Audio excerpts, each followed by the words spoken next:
Former governor of New Jersey, Christie, has announced that he will be running for president in 2024, of course, in the Republican Party, challenging Trump. And that word challenging actually means something in this setting, as opposed to other current GOP 2024 presidential candidates who refuse to actually challenge Trump. Christie is not like that. He will actually be calling out, as we'll get to some examples from during his first campaign event, Trump for who he is, what he is, and why he should not be president. Now, interestingly and unfortunately, these attacks will maybe they can make a difference, and that's my hope, but they're not going to change the fact that Trump owns the GOP as he currently does, and even the other option who has some support, some significant support, being DeSantis, isn't an actual anti-Trumpism candidate. He's just trying to repackage it, rebrand it. And so the party really is bought into Trumpism. And so Christie calling that out, it's not going to fundamentally change that most likely, but it'll be good to see, and hopefully it'll make a small difference. And small differences do have an impact, of course, in these crucial elections. So with that being said, let's walk through a few moments from this announcement event he held. It was kind of a town hall style, starting with this. All throughout our history, there have been moments when we've had to choose between big and small. And I would tell you the reason I'm here tonight is because this is one of those moments. And you see it everywhere. We have candidates for president who say, we shouldn't care about what's happening in Ukraine. We shouldn't care that Russia wants to take a free and freedom-loving country and put it back under its thumb. But that's not America's concern. So we'll stop it there, but you can already tell he's willing to differentiate himself from some of these other candidates within the field in a way that many of them seem incapable of doing. And there's just so much anti-Ukraine sentiment for some reason right now within the GOP, some on the left as well, but within the GOP especially. And while Christie is someone that I obviously, because he's Republican, he's conservative, I disagree with him on tons of things.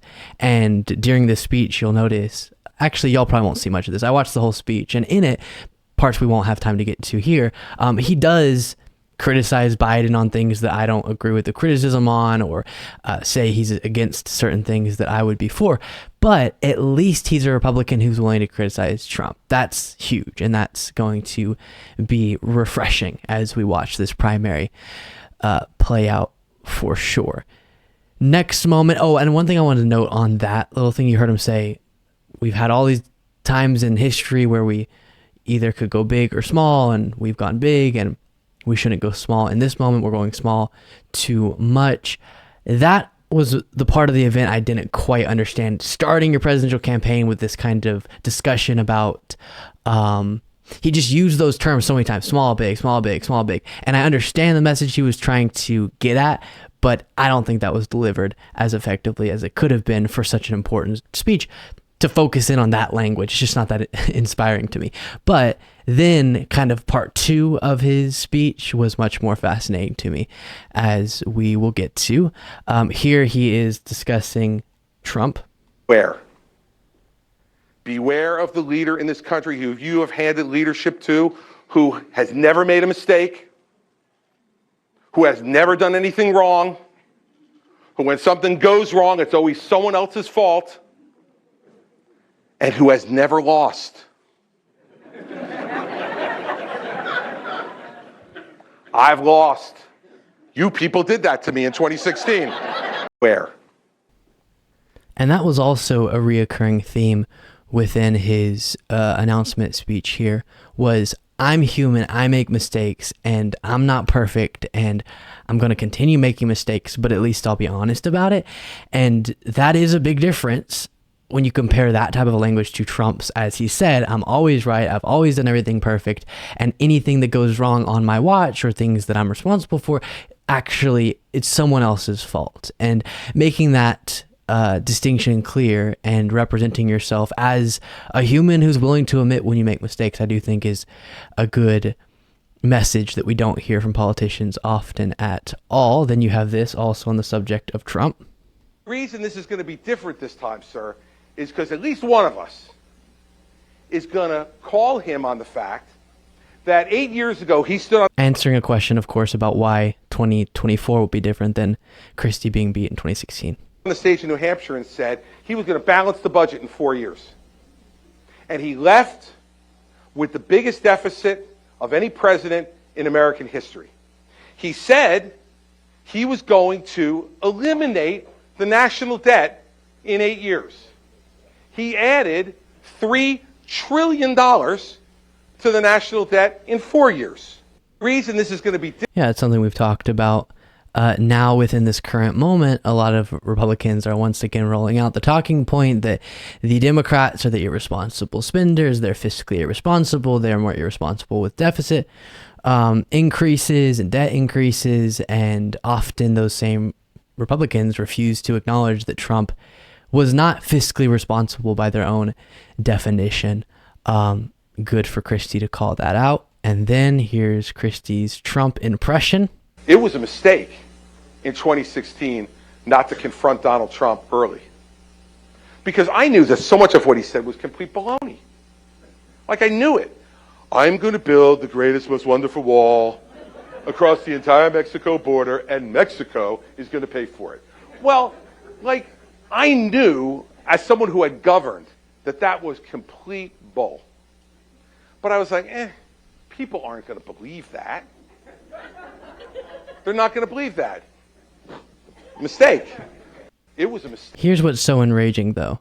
And I'm happy he's now calling out Trump. But after Trump made all those promises that he's saying he knew people wouldn't believe, he went on to endorse Trump. And he was this big, public, high-profile moment for Trump where he gets the endorsement of one of his former opponents.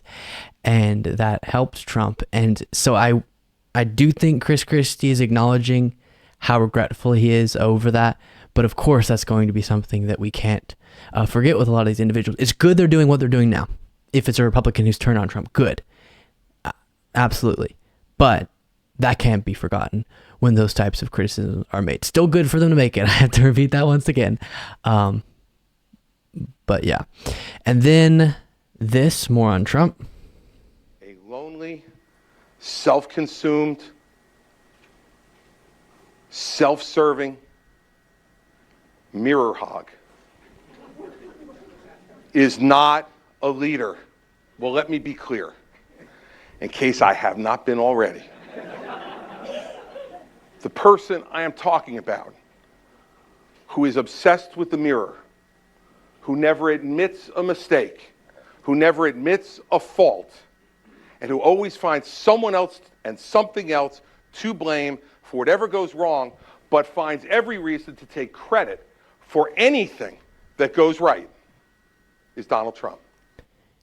And as you can tell, it wasn't the whole speech, but a lot of the speech was about Donald Trump. And one of the things he made super clear was this is what you'd have to do if you have any interest in actually defeating Trump, because the other candidates are just kind of going, I'm me, but Trump's great, but I'm me, and you could vote for me if you'd like, but why should you? Because Trump's great. It's really bizarre. Nikki Haley saying she doesn't kick sideways. Tim Scott saying we agree on almost everything. And Vivek Ramaswamy saying Trump's the OG of America first and all of that. That's not a winning campaign message. DeSantis is criticizing Trump a little here and there, but Chris Christie's actually doing what you would do if you really wanted to defeat Trump, even though he's not going to be able to, because even with very fair, true criticisms of Trump, the Trump base most likely is not going to be convinced at this point in time. And last clip on this, his biggest regret. But I also have made mistakes. I've made judgments at times that were wrong. And I've trusted people I shouldn't have trusted. And it resulted in me being, at one point in my career, admitting that I was publicly embarrassed and humiliated by the things that had happened on my watch. And those are days when you wonder whether it was worth it to do this. But I also... So, unfortunately, I don't know if portraying yourself as human and someone who makes mistakes and who has trusted people when you shouldn't have, I don't know if that helps, but I think it's a really great message. I wish a lot of people would resonate with that. And I think possibly within the Democratic Party, if you also had the correct policies, that could be a message that people bought into. But Trump is the opposite of that, the opposite of admitting when he's wrong, admitting that he would ever make a mistake or anything like that. And he is beloved by so many people, as unfortunate as that is within the GOP specifically. So clearly that's not necessarily a character trait that they're looking for at this time. Hopefully that changes. And Christie, as I will continue to say, just because it's factual, he's not going to, all likelihood, in all likelihood, he's not going to defeat Trump, but it'll be a good chance for him to have a larger platform to criticize effectively and honestly Donald Trump for how dangerous he is. Thank you so much for watching. If you want to be a part of what makes this show possible, plus get access to the full video version of the show hours before all the clips are able to be uploaded to the YouTube channel, plus get the bonus show on the weekends, you can do so by going to lukebeasleyshow.com/membership. That's lukebeasleyshow.com/membership, and there's a link in the description.